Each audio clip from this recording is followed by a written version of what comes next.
यशोदा के प्यारे नंदलाल को प्रणाम है। गिरिराज कियो धारण हरि कृष्ण नारायण और अहंकारी इंद्र के काल को प्रणाम है। और ओम जय जगदीश मोर पंख सजा शिष सुंदर छवि के इस ग्वाल को प्रणाम है।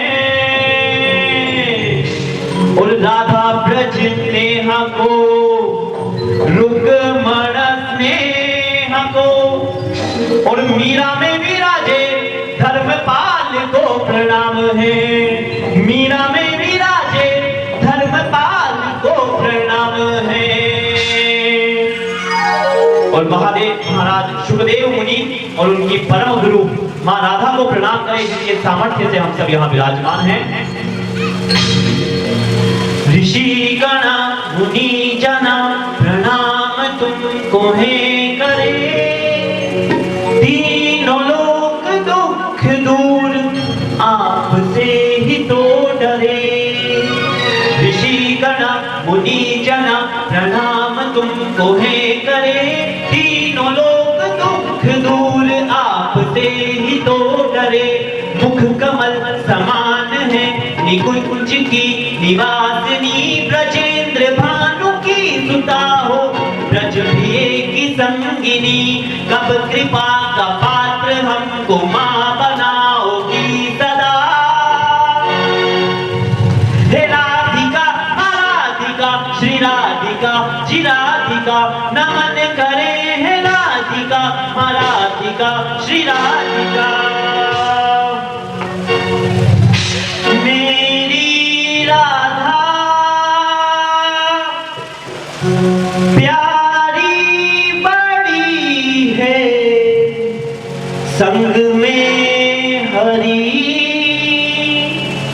के वो खड़ी है। किस बात की जल्दी पड़ी है, मुक्ति की ये सुंदर घड़ी है। आओ पुकारे इन्हें प्यार से,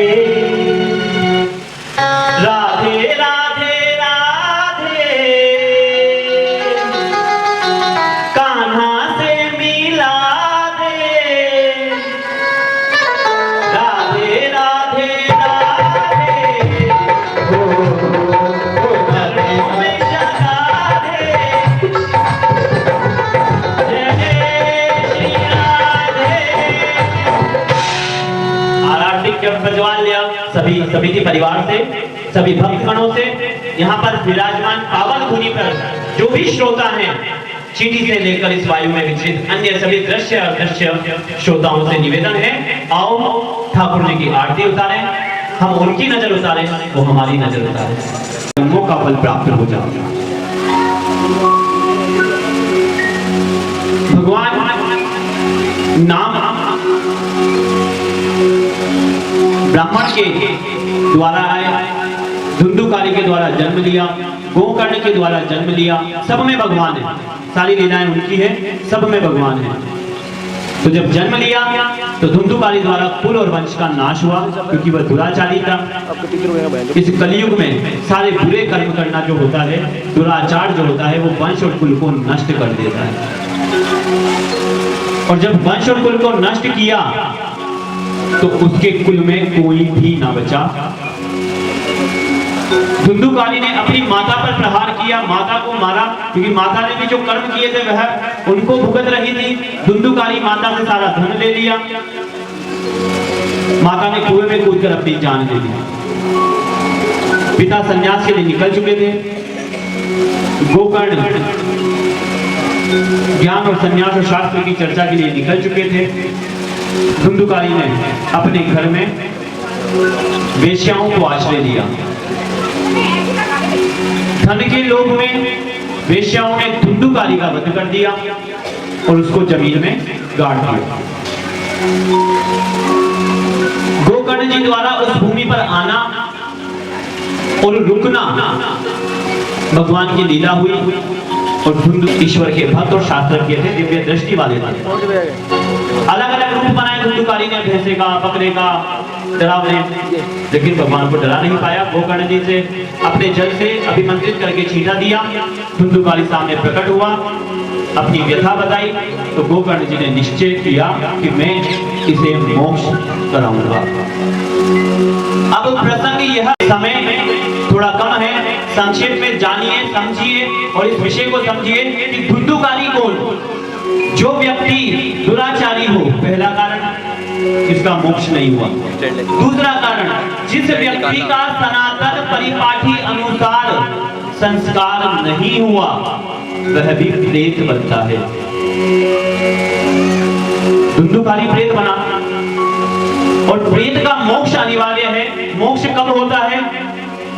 कभी विषय आता है, महाराज हमारे घर में प्रेत है, हमारे घर में पितृ है, इनमें अंतर भी लोगों को नहीं पता, लेकिन बस बोल दिया जो चल रहा है। मृत्यु संस्कार के 12 दिन तक,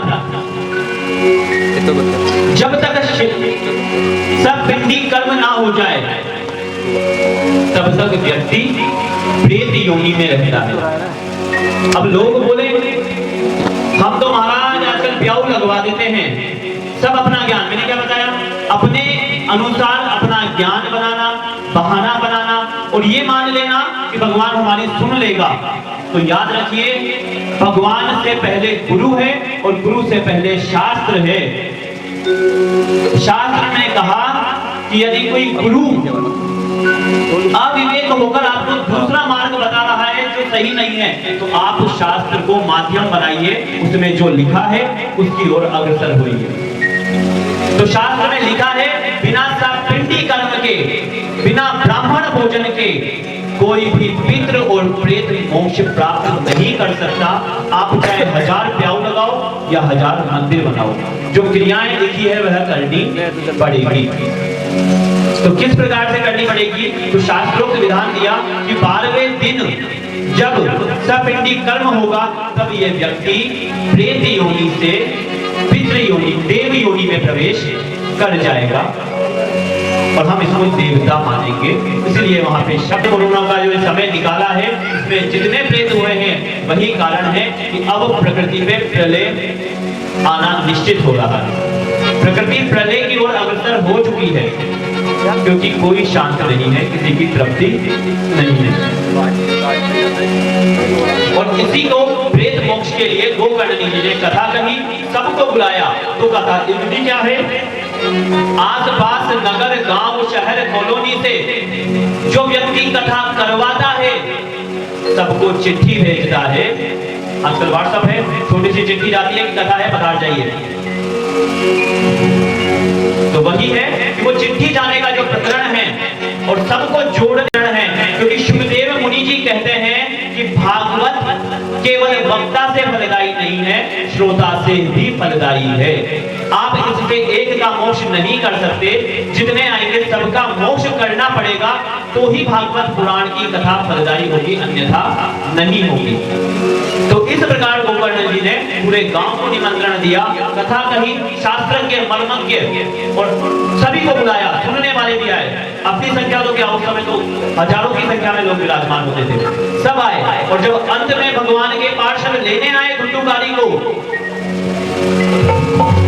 तो केवल धुंधुकारी को लेकर गए, अन्यों को नहीं लेकर गए। क्यों नहीं लेकर गए? बोले इन सब में अभी भक्ति की कमी है, इनमें श्रद्धा की कमी है, इनमें विश्वास की कमी है। यहाँ पे बेटा समय दे दिया, कल की कल देखेंगे, घर जाके सोचेंगे कल की कल देखेंगे। इतना ज्ञान आया, वो यहीं खत्म करो, चलते हैं। परिवार की जिम्मेदारियां और व्यापार की जिम्मेदारियां ये मार्ग में जरूर आएगी, लेकिन जो ईश्वर से जुड़ा रहेगा वो घर जाकर भी जुड़ सकता है, यहाँ रहकर भी जुड़ सकता है, अगर इस कथा को सब कुछ मानता है। किस प्रकार हम जुड़े? तो कथा में विधि में कहा कि 7 दिन की कथा में जिस प्रकार वक्ता ब्रह्मचर्य का पालन करते हुए, उपवास करते हुए ठाकुर जी की सेवा करें तो नियम ये कि ये श्रोता पर भी लागू होते हैं।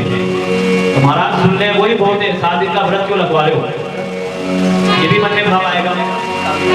लेकिन शास्त्र कहता है तपस्या के माध्यम में जो जो व्यवधान बने उन व्यवधानों को मिटाने के लिए मैंने उपवास रखवाए हैं।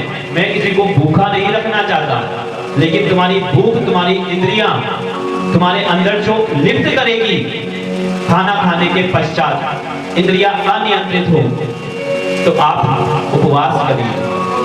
इसलिए इन नियमों का पालन जितना हो सके करिए, नहीं कर सकते तो भगवान का भजन तो करते ही रहिए। और धुंधुकारी को मोक्ष मिला, हम सबको नहीं मिला।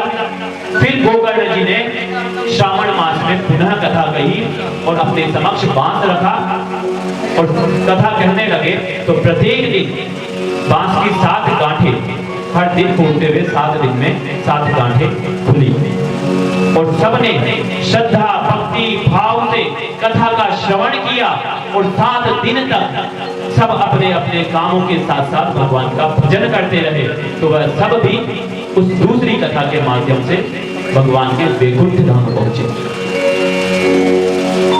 यही कथा का मूल भाव है कि हम भगवान तक कैसे पहुंचे। नारद जी परेशान हुए कलयुग का माहौल देख के, कलयुग में इतना दुराचार, क्या करें। जाने लगे, रास्ते में एक देवी मिली जो 2 वृद्ध पुरुषों के समीप रो रही थी। तो नारद जी ने पूछा, माता आप कौन?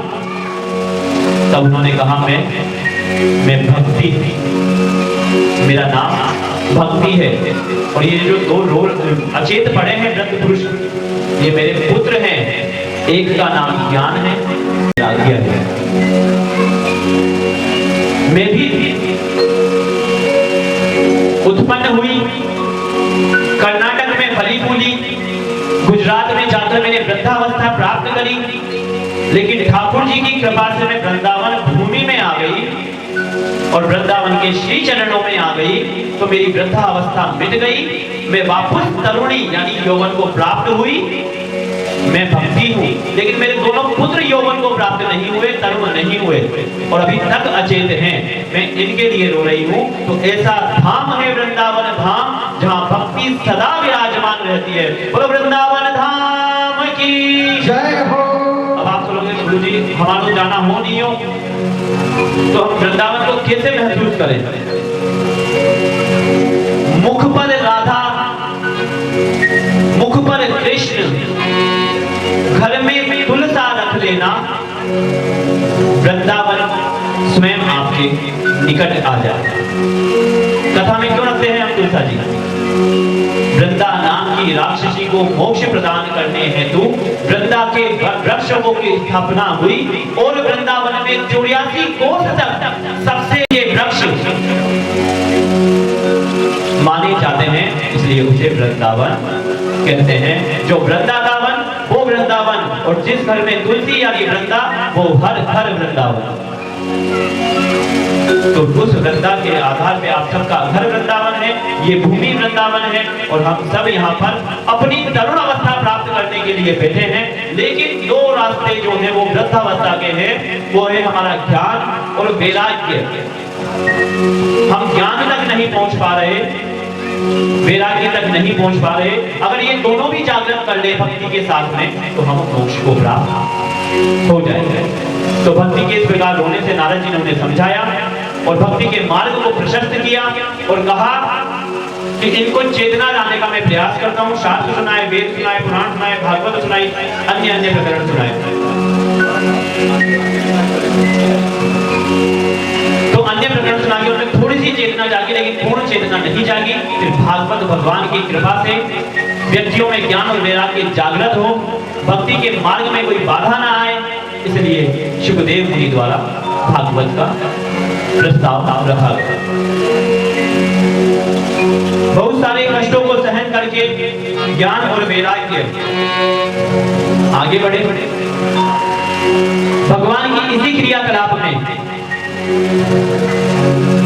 महाभारत में सभी जानते हैं, भागवत पुराण में सभी की लीलाएं आएंगी। मैंने कहा ना कि 900 से 1000 तो व्यक्ति हैं जिनके नाम हम याद भी नहीं कर सकते भागवत में। इतनी लीलाएं हम बैठे रहते हैं कि इनका भी यूट्यूब देख लें, इनका भी देख लें, केवल भागवत। इतनी लीलाएं, रोज कोई नया प्रसंग, रोज कोई नया विधि। जिस कथा को पढ़ाए 100 बार पढ़ा होगा, लेकिन हर बार कुछ नया मिलेगा। ऐसी है मां भागवत। उस प्रसंग के पश्चात द्रौपदी के 5 पुत्रों को अश्वत्थामा द्वारा वध करके शीश ले जाया गया। किसके पास? दुर्योधन के पास। तब दुर्योधन ने भी कहा, अश्वत्थामा, नीति और नियति के बीच में नहीं आना चाहिए। नीति अर्थात शास्त्र जो कहता है उसके विरोध कार्य ना करें। शास्त्र ने कभी ये नहीं कहा कि छुपकर वार करो, गर्दन काटो और ले आओ। शास्त्र कहता है युद्ध करो, विजय प्राप्त करो, फिर लाओ। इस बात से दुर्योधन भी, बुराई का योधन करने वाला दुर्योधन, उस बात से काफी नाराज रहा अश्वत्थामा से। और अर्जुन ने प्रण लिया, जिन्होंने पुत्रों को मारा है उनको मैं तेरे चरणों में लाके रखूंगा। कल्याणी, तू व्यर्थ डूबे मरे। अश्वत्थामा को लाने के बाद में द्रौपदी जी ने कहा, यदि मैं इसको मारती हूं तो इसमें और मुझमें अंतर क्या? इसने मेरे पुत्रों को मारा, यदि मैं इसको मारूंगी तो इसमें और मुझमें अंतर क्या?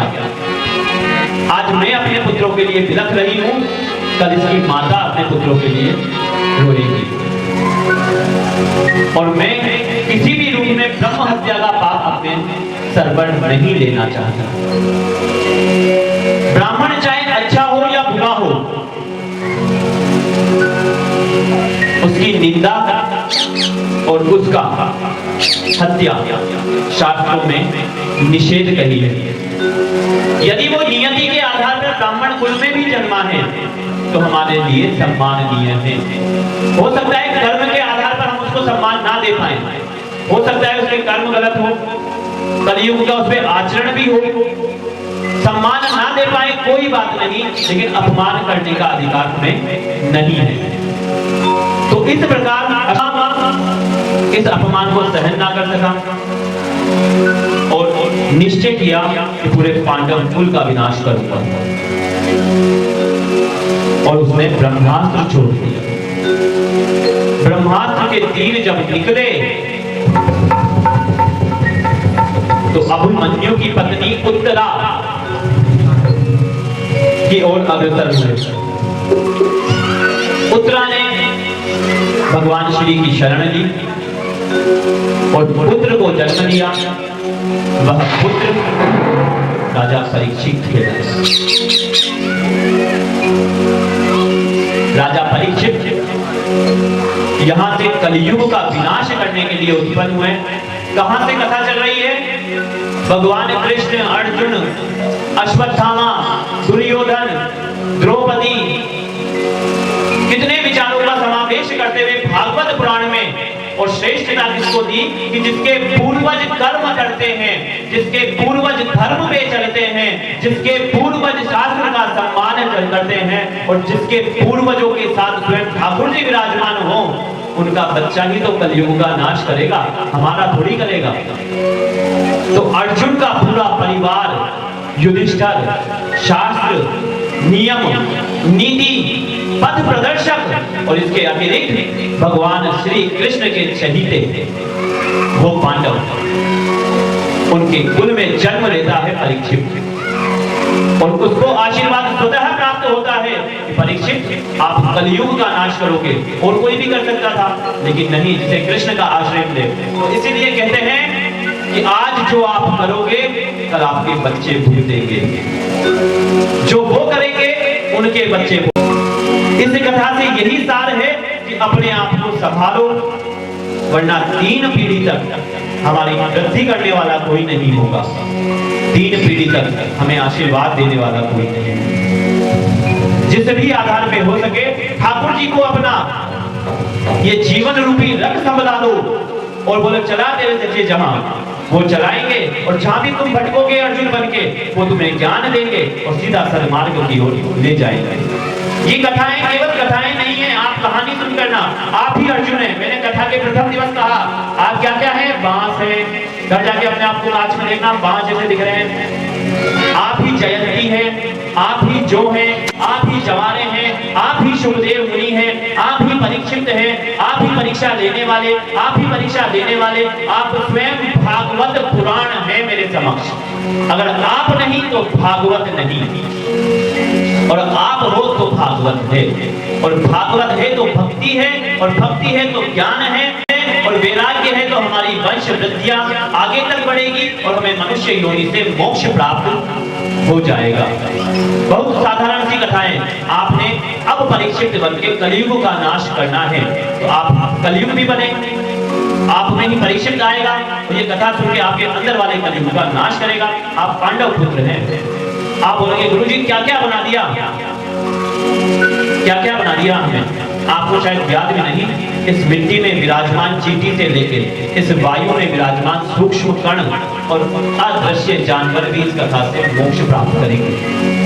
हम तो फिर भी इतने सौभाग्यशाली हैं कि एक दूसरे को देख पा रहे हैं, सुन पा रहे हैं, समझ पा रहे हैं, विवेक दे रहे हैं। अन्य किसी में हिम्मत नहीं सामने आ जाए, ये भी आपका ही सौभाग्य है। तो पितृ पक्ष में इस भागवत का क्या फल मिला कि पहली कथा धुंधुकारी प्रेत मोक्षी, प्रेत से पितृ बनना। ये पहली कथा क्यों कही गई? क्योंकि सर्वोत्तम साधन पितृ प्रसन्नता का केवल और केवल भागवत है, अन्य कोई नहीं। इसलिए पहली कथा में ही पितृ मोक्ष की, प्रेत मोक्ष की कथा कह दी। पहली कथा में ही कान खड़े कर दिए गोकर्ण की तरह, पहली कथा में ही खुद को दुराचारी माना धुंधुकारी की तरह, पहली कथा में ही नारद बने आपस में बात करते हुए, पहली कथा में ही बात करना छोड़ के सुनने लगे, अपने आप को भक्ति मान लिया, पहली कथा में ही भक्ति के पुत्र बन गए। शाम होते होते सब यहाँ से कुछ ना कुछ ज्ञान लेकर जाएंगे और पहली कथा में ही आप में वैराग्य उत्पन्न होगा कि 7 दिन चाहे राधा राधा राधा ही करें, पहले हमारी माँ राधा, बाद में बाकी जीवन आधा। पहले दिन में सभी कथाओं से आप बनते हुए गए और आगे बढ़े।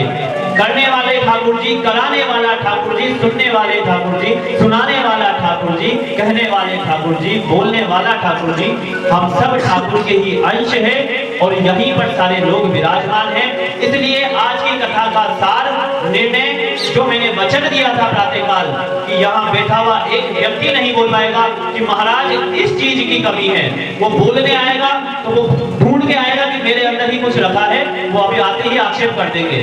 महाराज जुबान कहाँ है, महाराज मेरे अंदर ये, मेरे अंदर कुछ भी नहीं ढूंढना हमें सिर्फ भगवान चाहिए जो इस माध्यम से मिलेंगे। हम परीक्षा लेने नहीं आएंगे, हम सिर्फ भक्त बन के आएंगे। प्रथम दिवस कहा था, आज कह रहा हूं, अंत में कहूंगा, अबोध बन के आओगे, प्रबोध बन के जाओगे, अज्ञानी बन के आओगे, ज्ञानी बन के जाओगे, भाव लेकर आओगे, भक्ति लेकर जाओगे। इसी भाव से यहाँ पधारना। बहुत सी लीलाएं भगवान ने कही। ऋषियों की सृष्टि में नारद के रूप में आप आए, धर्म की पत्नी और मूर्ति के गर्भ से नर नारायण का रूप आपने धारण किया, सिद्ध पुरुषों के स्वामी कपिल देव बनकर आप इस स्कंद तक पहुंचे और सांख्य का दर्शन किया जिसने हमें गूढ़ रहस्य बताए। अनुसुईया बनकर दत्तात्रेय को जन्म देने में ठाकुर जी आप ही आए, प्रहलाद को रक्षण करने आप आए, प्रजापति रुचि की पत्नी आकुति से यज्ञ करवा के याम आदि के स्वयंभू मनवंतर बन के भी आप ही आए, राजा की नाभि से ऋषभ देव हुए, जो आश्रमियों के लिए, जो आश्रम में व्यवस्था करते हैं, निवास करते हैं, उनके मोक्ष का कारण बने, चाक्षुष मनवंतर बन के आप आए, समुद्र मंथन बन के आप आए। ये समुद्र मंथन की कथा सबने सुनी है? नहीं सुनी?